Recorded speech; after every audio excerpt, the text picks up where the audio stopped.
കർത്താവിൻ്റെ പരിശുദ്ധ നാമത്തിന് മഹത്വമുണ്ടാകുമാറാകട്ടെ.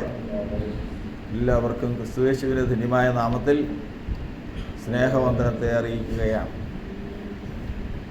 പൊതുസഭ ഉപവാസവും പ്രാർത്ഥനയുമായി ചില ദിവസങ്ങൾ ദൈവമുൻപാകെ മുട്ടുകളെ മടക്കുവാൻ തീരുമാനിച്ചിരിക്കുകയാണ്. ദൈവത്തിൻ്റെ വചനത്തിൽ നമ്മൾ പഠിക്കുന്നത് തന്നെ ദൈവത്തിൻ്റെ സഭ ദൈവത്തിൻ്റെ മന്ദിരമാണ്. ജീവനുള്ള ദൈവത്തിൻ്റെ മന്ദിരമാണ് ദൈവത്തിൻ്റെ സഭ. ഇത് ആശ്രയിച്ച് വരുന്നവർക്ക് കണ്ണിൻ്റെ ആനന്ദമാണ്, ഹൃദയത്തിൻ്റെ വാഞ്ചയാണ്, ഗർവിക്കുന്ന ശരണമാണ്. നമുക്കെന്തെങ്കിലും വിഷയമുണ്ടെങ്കിൽ തീരാത്ത വിഷയമില്ല. പക്ഷെ ഒരു കാര്യം എവിടെ കൊണ്ടുവരണം? ആലയത്തിൽ കൊണ്ടുവരണം, ദൈവസഭയിൽ കൊണ്ടുവരണം. അപ്പോൾ നമുക്ക് വിലയേറിയ ഈ സന്ദർഭം ആ വചനപ്രകാരം തന്നെ ദൈവം മുമ്പാകെ കൊണ്ടുവന്ന് അതിന് വിടുതൽ പ്രാപിപ്പാൻ കർത്താവ് നമുക്ക് ഇടവരുത്തുമാറാകട്ടെ. ഈ കാര്യം ഇങ്ങനെ മുൻപ് പറയാറുണ്ട്. അപ്പോൾ പലരോടും ഞാൻ ആ കാര്യം പറഞ്ഞിട്ടുണ്ട്. യഥാർത്ഥത്തിൽ നമ്മൾ സഭയിൽ ചെന്ന് നമ്മുടെ വിഷയങ്ങളുമായി ചെല്ലും. അപ്പോൾ നിങ്ങളുടെ ലോക്കൽ സഭ അവിടെ അങ്ങനെ ഒരു സൗകര്യം ഇല്ല എങ്കിൽ പൊതുസഭയിൽ ഉപവാസ പ്രാർത്ഥന വയ്ക്കുന്നത് ഒരിക്കലും നഷ്ടപ്പെടുത്തരുത് എന്ന് പറയാറുണ്ട്. അങ്ങനെ വളരെ ജോലി കാര്യത്തിൽ കഷ്ടത അനുഭവിച്ചുകൊണ്ടിരുന്ന ഒരു മനുഷ്യൻ, ആ മനുഷ്യൻ ഞാൻ ഈ പറയുന്ന വാക്ക് കേട്ട് ഇവിടെ വന്ന് അന്നിവിടെ 21 ദിവസം ഉപവാസ പ്രാർത്ഥന നടന്നുകൊണ്ടിരിക്കുക. അതിൽ ആ വിഷയം വെച്ച് പ്രാർത്ഥിച്ചു, കർത്താവ് എൻ്റെ വിഷയത്തിൻ്റെ ഒരു പരിഹാരം. ആ 21 ദിവസം ഉപവാസ പ്രാർത്ഥന തീർന്നതിൻ്റെ അടുത്ത ദിവസം ഒരു വലിയൊരു മാറ്റം ജീവിതത്തിൽ വന്നു എന്ന് മാത്രമല്ല, പിന്നീട് ആ മനുഷ്യൻ്റെ നില ആകെ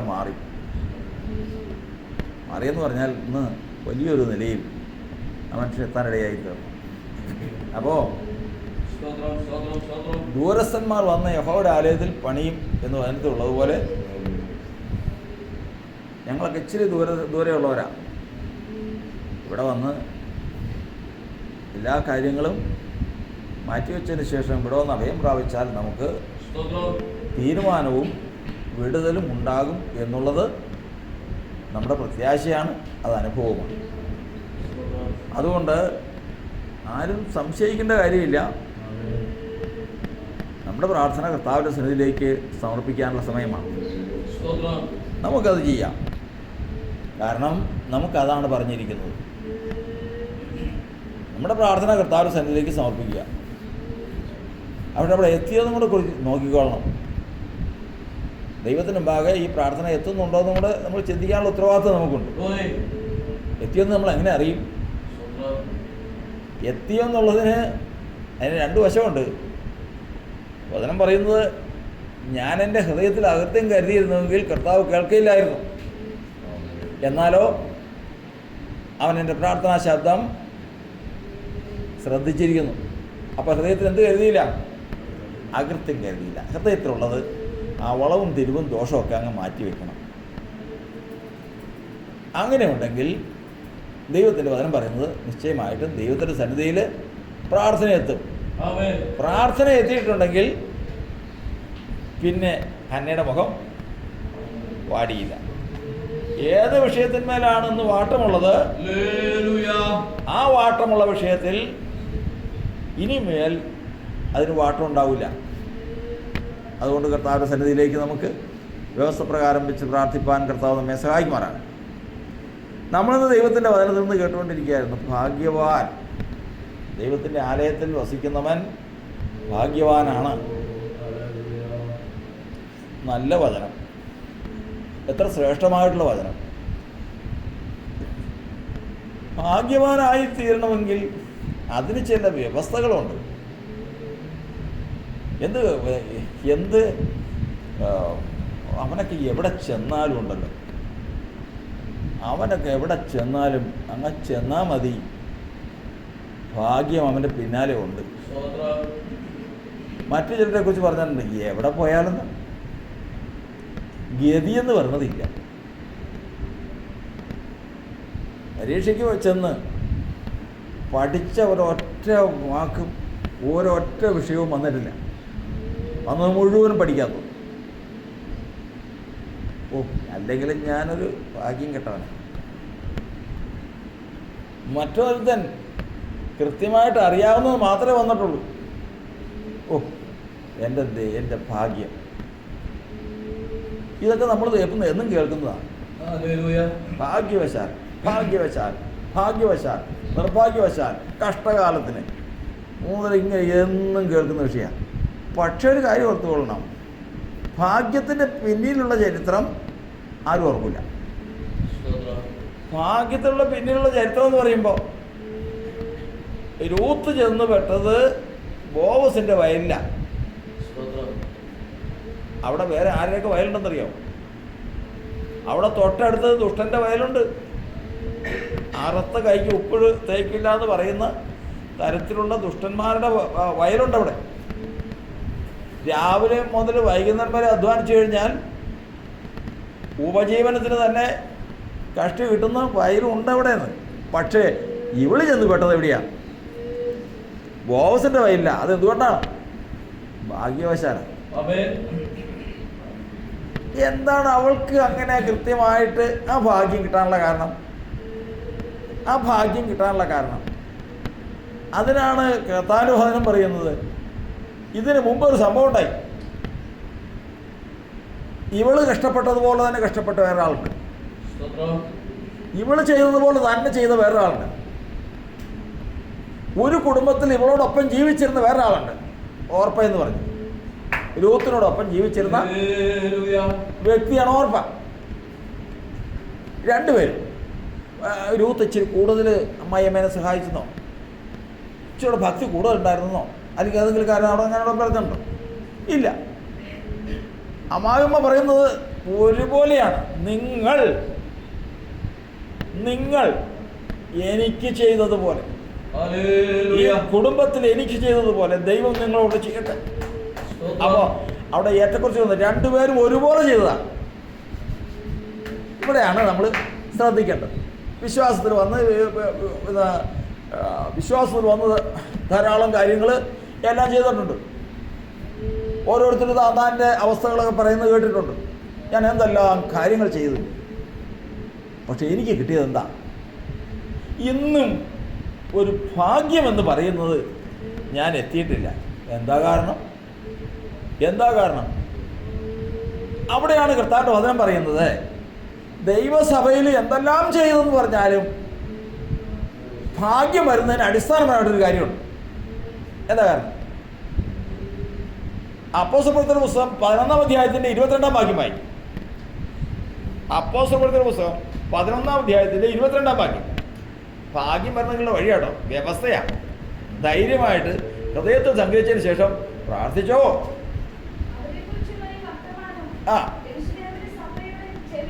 കർത്താവ് രണ്ട് സഭയെക്കുറിച്ച് പറയുകയാണ്. ഒന്ന് അന്ത്യോക്യയിലെ സഭ, രണ്ടാമത് യെരൂശലേമിലെ സഭ.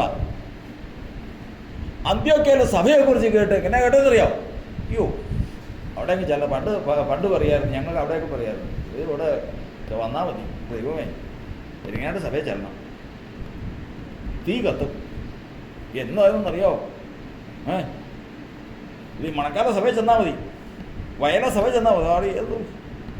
അവിടെ നടക്കുന്ന എത്രയോ എത്ര പേരാ നിന്ന് പ്രവചിക്കണമെന്നറിയോ? എത്ര ആത്മാവിൻ്റെ പ്രകാശനം അവിടെ എന്നറിയോ? അയ്യോ, കാരണം അവിടെ ചെന്നിട്ട് നമുക്ക് പേടിച്ചിട്ട് ഇരിക്കാൻ പറ്റില്ല. കാരണം നമ്മളെക്കുറിച്ചുള്ള സകല രഹസ്യങ്ങളും മറിഞ്ഞിരിക്കാതെ മുഴുവനും പുറത്തു വിടും. ഇങ്ങനെ ഒരു കൃപ എവിടെയുണ്ട്? അന്ത്യോക്യയിലെ സഭയ്ക്കുണ്ട്. ഇതാര് കേട്ട്? ഇത് യെരൂശലേം സഭയിൽ കേട്ടു. യെരൂശലേമിലെ സഭയിൽ ഇത് കേട്ട് കഴിഞ്ഞപ്പോൾ അവർ പറഞ്ഞ്, അപ്പോൾ ഒരു കാര്യം ചെയ്യും, അപ്പോസ്തലന്മാർ പറഞ്ഞ് നമ്മൾ ചില തിരഞ്ഞെടുത്തൊന്ന് അയക്കി, അവിടെ എന്താ ഈ നടക്കുന്നതെന്ന് അറിയാം. കാരണം ഇന്നത്തെ കാലത്തും ഇതിനെ മാത്രം ബേസ് ചെയ്ത് മുമ്പോട്ട് പോകുന്നവരുണ്ട്. സ്വപ്നം, ദർശനം, പ്രവചനം, മരിച്ചവരെ ഉയർപ്പിക്കുക, വീര്യപ്രവൃത്തികൾ, ഇങ്ങനെ മാത്രം അടിസ്ഥാനപ്പെടുത്തി മുമ്പോട്ട് പോകുന്നവരുണ്ട്. അത് വഴിതെറ്റാണ്, അത് തെറ്റായ വഴിയാണ്. അതിന് ഇതെല്ലാം വചനത്തെ ഉറപ്പിക്കുന്നതിന് വേണ്ടിയിട്ടാണ്. എല്ലാം വചനത്തിൻ്റെ കീഴേ, ദൈവവചനത്തിൻ്റെ സാധ്യതയ്ക്കും പ്രയോജനത്തിനും പ്രവർത്തനത്തിനും വേണ്ടിയിട്ടാണ് ഈ കാര്യങ്ങളൊക്കെ. അപ്പം നിങ്ങളൊന്ന് ചെന്ന് നോക്ക്. അവിടെ ചെന്ന് ചിലരെ തിരഞ്ഞെടുത്ത് അവിടെ അയച്ച് അവർ ചെന്ന് യെരൂശലേം സഭയിൽ നിന്ന് അയക്കപ്പെട്ടവർ ചെന്ന് അന്ത്യോക്യ സഭയിൽ ചെന്നപ്പോൾ അവസ്ഥ എന്നാണെന്നറിയാമോ? അയ്യോ, എല്ലാം, അതായത് നമ്മൾ സാധാരണ നമ്മൾ അതിശയോക്തിയിൽ പറയുന്ന പോലെ തീയ. അന്യഭാഷയിൽ സംസാരിക്കുന്ന ഒരു കൂട്ടർ പ്രവചിക്കുന്ന ഒരു കൂട്ടർ കൃപാവരങ്ങളുടെ ഫലം ഭയങ്കര കണ്ടു കഴിഞ്ഞാൽ തന്നെ നമുക്ക് അത് വരും. പക്ഷെ അയക്കപ്പെട്ടവരെ ശ്രദ്ധിച്ചു നോക്കിയപ്പോൾ ഒരു കാര്യം കാണുക. എന്താ? അത് വായിച്ചേ. വായിച്ചോ. ആ ആരെ അയച്ചു? ബർന്നബാസിനെ അന്ത്യോക്യോളം പറഞ്ഞയച്ചു. ആ അവ ചെന്നപ്പോ എന്താ? ദൈവകൃപയാ. ആർക്കാ? കുഞ്ഞുങ്ങൾക്കും, എല്ലാവർക്കും. ആർക്കെങ്കിലും കുറവുണ്ടോ? ഒരു കുറവില്ല. എല്ലാവരും എന്തില്ല? ദൈവകൃപയില്ല. അവനും സന്തോഷിച്ച്. എല്ലാവരുടെ കൂടി. അതായത് പണ്ട് പറയുന്നത് പോലെ 10 ചുള്ളി ആളി കത്തുമ്പോഴത്തേക്കും ഒരെണ്ണം പച്ചക്കൊള്ളി അങ്ങ് വെച്ച് കഴിഞ്ഞാൽ അതും കത്തും. അതുപോലെയാ. ചെന്നിരുന്ന് കഴിഞ്ഞപ്പോൾ അദ്ദേഹവും സന്തോഷിച്ചു. ഭയങ്കര സന്തോഷം. പക്ഷേ ശ്രദ്ധിച്ച് കേൾക്കണം. ഇനി അടുത്ത് വായിച്ചേ.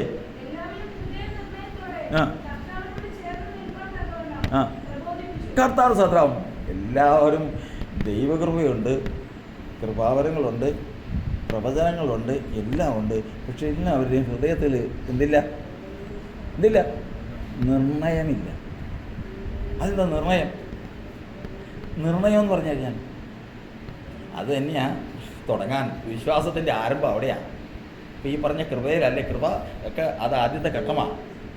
ഒരു വിശ്വാസ ജീവിതം സിയോനിലേക്ക് വളർച്ചയും യാത്രയും ആരംഭിക്കണമെങ്കിൽ അതിൻ്റെ അടിസ്ഥാനമാണ് ഏത് എന്ന് പറഞ്ഞേ? ഹൃദയ നിർണയം. എന്ന് വെച്ച് കഴിഞ്ഞാൽ ഒരു തീരുമാനം. ഇത്രയും ദൈവകൃപയുണ്ട്. ദാനിയേൽ പറയുക എന്താ? കാര്യമൊക്കെ ശരിയാ, എല്ലാം തന്നു കർത്താവ്. രാജാവിൻ്റെ അടുക്കൽ ചെന്ന് രാജാവിനെ സേവിപ്പാൻ, പ്രത്യേകിച്ച് കൽദേയരുടെ വിദ്യ അഭ്യസിപ്പിക്കാൻ പല കാര്യങ്ങളും പഠിച്ചു. അത് പഠിക്കാൻ പോവുക. എല്ലാ പരിഗണനയുണ്ട്. പക്ഷേ ഇവിടെ കഴിക്കുന്ന ഭക്ഷണപാനീയങ്ങൾ അത്ര യോഗ്യമല്ല. കാരണം അതിനകത്ത് രാജാവിൻ്റെ ദേവന്മാർക്ക് വെച്ചതുകൊണ്ട്. അതുകൊണ്ട് ദാവീദ് ഒരു കാര്യം നിർണ്ണയിച്ചു. ഞാൻ ഈ ഭക്ഷണപാനീയങ്ങൾ കൊണ്ട്, രാജാവ് കഴിക്കുന്ന ഭക്ഷണപാനീയങ്ങൾ കൊണ്ട് എന്നെ തന്നെ മലിനനാക്കുകയില്ല. പ്രശ്നമായില്ലേ? ആരുടെയാ കൽപ്പന? ആരുടെയാ? രാജാവിൻ്റെ കൽപ്പനയാണ്. അതിനെയാ ധിക്കരിച്ചുകൊണ്ടൊരു തീരുമാനം വന്നിരിക്കുന്നത്. അയ്യോ, ആർക്ക് കഴിയും? രാജകൊട്ടാരത്തിൽ തലയുണ്ടാവില്ല. ആരൊക്കെ ആ കേസിൽ ഉൾപ്പെട്ടോ അവൻ്റെ ഒന്നും തലയുണ്ടാവില്ല. ഷണ്ടൻ വന്നു. ഷണ്ടനോട് പറഞ്ഞു, ഞങ്ങൾക്ക് ആ ഭക്ഷണം തരരുത്, പച്ചവെള്ളവും ശാഖപദാർത്ഥവും തന്നു നോക്ക്. കണ്ട് പരീക്ഷിച്ചു. ഷണ്ടൻ അവരോട് ദൈവം ഷണ്ടന് ഈ കുഞ്ഞുങ്ങളോട് കരുണ തോന്നാൻ, സഹതാപം തോന്നാൻ ഇടവരുത്തി. എവിടെ ആരംഭിക്കാം? എന്താരംഭിച്ചു എന്ന് പറഞ്ഞ് ഭാഗ്യം ആരംഭിച്ചു. എവിടെ മുതൽ? എന്ന് ഹൃദയത്തിലൊരു തീരുമാനം എടുക്കുന്നുവോ അന്ന് വിശ്വാസിയുടെ ഭാഗ്യം ആരംഭിക്കുക. ഇല്ലെങ്കിൽ ഇതിങ്ങനെ അവസാനത്തോളം പോയിക്കൊണ്ടിരിക്കും. അവിടെ നിന്ന് ദാനിയേലിനും കൂട്ടർക്കും വളർച്ച ആരംഭിക്കാൻ പോവുക. ഇന്ന് ദാനിയേലിനെ കുറിച്ച് നമ്മൾ കേൾക്കുമ്പോൾ നമ്മൾ വലിയൊരു പ്രവാചകനാണ്. ഈ വേദപുസ്തകത്തിൽ ദാനിയേലിൻ്റെ സാക്ഷി എന്താ? ഈ ദാനിയേലിനെ കുറിച്ച് ദൈവം കൽപ്പിച്ച സാക്ഷി എന്താ? ഏറ്റവും പ്രിയ പുരുഷൻ. വേറെ ആർക്കെങ്കിലും ആ പദവി കിട്ടിയിട്ടുണ്ടോ? ദാനിയേലിനാണ് ഏറ്റവും പ്രിയ പുരുഷനാണ് ദാനിയേൽ. ഇത്ര മഹത്തായ പദവിയിലിരിക്കുക. ഇതെങ്ങനെ സാധിച്ചെടുത്ത് ദാനിയേലേ? ഇതെങ്ങനെ സാധിച്ചെടുത്ത്? നീ യെരുശലേമിലുണ്ടായിരുന്നല്ലേ? അതെ. ഇതെങ്ങനെ നീ പദവിയിലെത്തി? എന്നെ പിടിച്ചുകൊണ്ട് പോകുന്നതല്ലേ? യെരുശലേമിൽ നിന്ന് ഇവിടെ ബാബേലിലേക്ക് പിടിച്ചുകൊണ്ട് പോകുന്നതാ. അന്നേരം തുടങ്ങിയോ? ബാബേലിലേക്ക് കൊണ്ടുപോകുന്നതുകൊണ്ടാണോ നീ നന്നായത്? അല്ലല്ല. പിന്നെ അത് കഴിഞ്ഞ് രാജാവ് എന്നെ ശുശ്രൂഷയ്ക്ക് വേണ്ടി എടുത്ത്, അവിടുത്തെ കൽദേയരുടെ വിദ്യ പഠിക്കാനും ശുശ്രൂഷയ്ക്കും വേണ്ടി. ആ സമയത്താണോ നിനക്ക് നന്നായി തന്നെ? അന്നാണോ നിൻ്റെ നല്ല കാലം ആരംഭിച്ചേ? അതല്ല. പിന്നെ എന്നാ ഇത് തുടങ്ങിയേ? ഇതൊക്കെ കഴിഞ്ഞ് ഞാൻ രാജകൊട്ടാരത്തിലായിരിക്കുമ്പോൾ രാജാവ് കഴിക്കുന്ന ഭക്ഷണവും പാനീയവും നോക്കിക്കൊണ്ട് ഇത് മലിനപ്പെടുത്തുന്ന ഭക്ഷണമാണ്, പാനീയമാണ്, അതുകൊണ്ട് ഞാനത് കഴിക്കുകയില്ല എന്ന് ഹൃദയം കൊണ്ടൊരു തീരുമാനം എടുത്ത അന്ന് തുടങ്ങി എൻ്റെ ഭാഗ്യം. ആ ഭാഗ്യമാണ് ഇന്നും ദാനിയേൽ സ്വർഗത്തെ അനുഭവിക്കാനുള്ളത്. കർത്താവ് സ്തോത്രം. ഇന്നും സ്വർഗത്തിൽ അനുഭവിക്കുന്ന ഭാഗ്യം ഇതിൻ്റെ തുടർച്ചയാണ്. ഇത് തന്നെയാണ് മൊർദെഖായിയും ചെയ്തത്. എന്താ? എല്ലാവരും ഹാമാനെ കുമ്പിടണം. എല്ലാവരും കുമ്പിട്ടു. യഹൂദനും കുമ്പിട്ടു, ഇസ്രായേലിനും കുമ്പിട്ടു, എല്ലാവരും കുമ്പിട്ടു. മൊർദെഖായി നോക്കി ഇപ്രകാരം പറഞ്ഞു, ഞാൻ യഹൂദനാണ്, മനുഷ്യനെ കുമ്പിടാൻ പാടില്ല. കുമ്പിടാൻ ഒരുവൻ എന്നാണ് എൻ്റെ മുമ്പിൽ എല്ലാ മുഴങ്കാലും മടങ്ങുവാൻ യോഗ്യനായ ഒരുവൻ മാത്രമേ ഉള്ളൂ, അത് കർത്താവാണ്. അവൻ്റെ മുമ്പിലല്ലാതെ ഞാൻ മുട്ടുമടക്കുകയില്ല. ഇതൊരു തീരുമാനം വന്നു. അവിടെ മുതൽ ആരംഭിക്കുക. അവിടെ മുതൽ എന്താരംഭിക്കുന്നു? ഭാഗ്യം ആരംഭിക്കുക. ഭാഗ്യം ആരംഭിക്കുക. മൊർദെഖായി ഏത് പദവിയിലെത്തി? ദാനിയേൽ ഏത് പദവിയിലെത്തി? ഇവിടെ പറയുകയാണ്, ഭാഗ്യവശാൽ രൂത്ത് ബോസിന്റെ വയലിൽ വന്നു എന്ന് പറയുമ്പോൾ അതിനു മുമ്പ് നമ്മളൊരു തീരുമാനം എടുത്ത്. എന്നറിയാമോ? 2 പേരുണ്ടായിരുന്നു, ഓർപ്പയുണ്ടായിരുന്നു, 2 പേരുണ്ടായിരുന്നു. മക്കളെ, ഇനി നിങ്ങൾക്ക് ഭർത്താക്കന്മാരായിരിക്കാൻ എൻ്റെ പുരുഷന്മാരില്ല, അതുകൊണ്ട് നിങ്ങൾ മടങ്ങിപ്പോയിക്കോ എന്ന് പറഞ്ഞപ്പോൾ ഒരുത്തി കെട്ടിപ്പിടിച്ച് കരഞ്ഞ് ചുംബിച്ച് പിരിഞ്ഞു. എന്നാൽ ഒരുവൾ ഒരു നിർണയം തീരുമാനിച്ചു. നിന്റെ ജനം എൻ്റെ ജനം, നിന്റെ ദൈവം എൻ്റെ ദൈവം. നീ മരിച്ചടക്കപ്പെടുന്നിടത്ത് ഞാനും മരിച്ചടക്കപ്പെടും. മാത്രമല്ല, മരണത്താലല്ലാതെ എന്നെയും നിന്നെയും തമ്മിൽ വേർതിരിപ്പാൻ ഇടയാകരുത്. ഭാഗ്യം ആരംഭിക്കാൻ പോവാ. നമ്മൾ പ്രാർത്ഥിക്കാൻ പോവാ. പ്രാർത്ഥിക്കുന്നുണ്ടെങ്കിൽ, കേട്ടവചനത്തിൻ്റെ ഭാഗം പ്രാർത്ഥിക്കുന്നുണ്ടെങ്കിൽ, അതുകൊണ്ട് എന്തെങ്കിലും ഒരു പ്രയോജനം വരണമെങ്കിൽ, നാളെ അതൊരു വലിയ സ്ഥിതിയിൽ എത്തിച്ചേരണമെങ്കിൽ ഇന്ന് ഇവിടെ ആരംഭിക്കട്ടെ ഒരു ഹൃദയ നിർണയം. അവിടെ നിന്ന് തുടങ്ങാൻ പോവാ. കർത്താവിന് സ്തോത്രം. അതിനെക്കുറിച്ച് ധാരാളം കാര്യങ്ങൾ പറയണ്ടേ. എനിക്ക് 1.5 വരെ പറഞ്ഞേ. അപ്പൊ അതിലേക്ക് നമ്മൾ വരുമ്പോൾ നമ്മൾ ഓർത്തുകൊള്ളണം, നമ്മൾ ഇങ്ങനെ ജാതികളുടെ പറയുന്നതിന് ഒഴുക്ക് തുതളങ്ങി പോകുന്നത് പോലെ 100 വർഷം ഇതിങ്ങനെ അങ്ങ് പോയാലും വളർച്ച തുടങ്ങുന്നില്ല. വളർച്ച തുടങ്ങുന്നതിൻ്റെ അടിസ്ഥാനത്തായി വേരാണ് ഹൃദയനിർണയം. ഹൃദയനിർണയം വരുമ്പോൾ പരീക്ഷ വരും, പ്രതിസന്ധി വരും, കെട്ടുകൾ വരും, ധാരാളം വരും. പക്ഷേ ഭാഗ്യം വിടാതെ തുറന്നും നന്മയും കരുണയും ആയുഷ്കാലം മുഴുവനും പിന്തുടരും. മാത്രമല്ല, ഒരു കുഞ്ഞുമായിട്ട്, പ്രസവിച്ച കുഞ്ഞുമായിട്ട് രൂത്ത് കിടക്കുകയാണ്. ആരാന്നറിയോ? ദാവീദിൻ്റെ അപ്പൻ ഇശായിയുടെ അപ്പൻ. ഇതൊന്നും അറിയാൻ പാടില്ലേ? ദാവീദിൻ്റെ അപ്പൻ ഇശായിയുടെ അപ്പൻ ഓബേദിൻ്റെ അപ്പൻ ബോസ്. ഈ ബോസിൽ നിന്ന് ഓബേദ് എന്ന് പറഞ്ഞ കുഞ്ഞിനെ രൂത്ത് പ്രസവിച്ച് കിടക്കുകയാണ്. ആ കുഞ്ഞിൻ്റെ മുഖത്തേക്ക് നോക്കണം. ആരാന്നറിയാവോ? ആരത്? നാളെ ജനിക്കാനിരിക്കുന്ന ക്രിസ്തുവിൻ്റെ തലമുറയിൽപ്പെട്ട ഒരു വലിയപ്പനാണ്. ഈ കുഞ്ഞിൽ കൂടിയാണ് ദാവീദിൻ്റെ സന്തതി എന്ന് പറയുന്ന, അബ്രഹാമിൻ്റെ സന്തതി എന്ന് പറയുന്ന ആ വിശുദ്ധ പ്രജ പുറപ്പെട്ടു വരുന്നത്. ഭാഗ്യവശാൽ നിന്റെ കൂടെ ഉണ്ടായിരുന്നവൾ എന്തിയെ? രൂത്തേ, നിന്റെ കൂടെ ഉണ്ടായിരുന്നവൾ എന്തിയെ? അമ്മാവിയമ്മ ചുംബിച്ച് പിരിഞ്ഞു, അത്രേ എനിക്കറിയാവുള്ളൂ. പിന്നെ ഞാൻ അവളെ കണ്ടിട്ടില്ല. അതിൻ്റെ അവൾ പോയേ? അറിയില്ല. അവൾ പോയി, അവൾ ചുംബിച്ചു, കരഞ്ഞു. ഒരുപാട് കഷ്ടപ്പാട് എന്നോടൊപ്പം കഷ്ടപ്പെട്ടതാ. ഞാനും അമ്മയും ഭർത്താവും ചേട്ടനും അപ്പനും അമ്മായിയപ്പനും എല്ലാവരും ഉണ്ടായിരുന്ന കാലത്ത് അവൾ കഷ്ടപ്പെട്ടതുപോലെ തന്നെ ഞാൻ കഷ്ടപ്പെട്ടതുപോലെ തന്നെ അവളും കഷ്ടപ്പെട്ടതാ. ഈ ഞങ്ങൾ പ്രതിസന്ധിയെല്ലാം ഞങ്ങൾ ഒരുമിച്ച് തരണം ചെയ്തതാ. പക്ഷെ അവൾ അങ്ങനെ തോന്നി, എന്തങ്ങനെ ചെയ്തു? നിർണയത്തിൽ വരാൻ രൂത്ത് മാത്രമേ ഉണ്ടായിരുന്നുള്ളൂ. അതുകൊണ്ട് അവളെ ഭാഗ്യം തേടിയെത്തി. ഇന്ന് മശിഹായുടെ തലമുറയിൽ ഒരുവനെ പ്രസവിക്കുന്ന നിലയിൽ അവളായി തീർന്നു. വളർച്ച വേണമോ? ഭാഗ്യം വേണമോ? ഹൃദയനിർണയം ആവശ്യമാണ്. ഹൃദയനിർണയം ആവശ്യമാണ്. ഹൃദയനിർണയമില്ലാത്തവൻ വളർച്ചയില്ലാത്തവൻ. അവന് എത്ര ദൈവകൃപയുണ്ടെങ്കിലും ആ കൃപ അവനെ ലക്ഷ്യസ്ഥാനത്ത് എത്തിക്കുന്നില്ല. ലക്ഷ്യസ്ഥാനത്ത് എത്തിക്കുന്നത് ദാനിയേലിനെ എത്തിച്ചതുപോലെ, മൊർദെഖായിയെ എത്തിച്ചതുപോലെ, ദാവീദിനെ എത്തിച്ചതുപോലെ, രൂത്തിനെ എത്തിച്ചതുപോലെ. അല്ലാത്തതൊന്നും ആ ലക്ഷ്യത്തിലെത്തുകയില്ല. നമുക്ക് പ്രാർത്ഥിക്കാൻ പോവാം. കർത്താവിൻ്റെ ആത്മാവ് നമ്മെ സഹായിക്കുമാണ്. ദൈവമേ, ക്രിസ്തുയേശുവിൻ്റെ ധന്യമായ നാമത്തിൽ ഞങ്ങളിതാ കർത്താവിനോട് പ്രാർത്ഥിക്കുന്ന പ്രാർത്ഥന സ്വർഗം കേൾക്കണമേ. യേശുവേ, കരുണ തോന്നുമാറാകണമേ. കർത്താവേ, ഞങ്ങളോട് മനസ്സലിവ് തോന്നണമേ. ദൈവമേ, കർത്താവിൻ്റെ ദയയും കരുണയും ഞങ്ങളോടൊപ്പം ഇരുന്ന് കർത്താവെ, ഞങ്ങൾ ഭാഗ്യവാന്മാരായി തീരുവാൻ, ദൈവത്തിൻ്റെ ആലയത്തിൽ വസിച്ചുകൊണ്ട് കർത്താവെ ദൈവിക നന്മ പ്രാപിക്കുന്ന ഭാഗ്യവാന്മാരായി തീരുവാൻ തക്കവണ്ണം ഞങ്ങളെ സഹായിച്ച് അനുഗ്രഹിക്കണമേ പിതാവേ. സ്വർഗം വലിയവ ചെയ്യുമാറാകട്ടെ.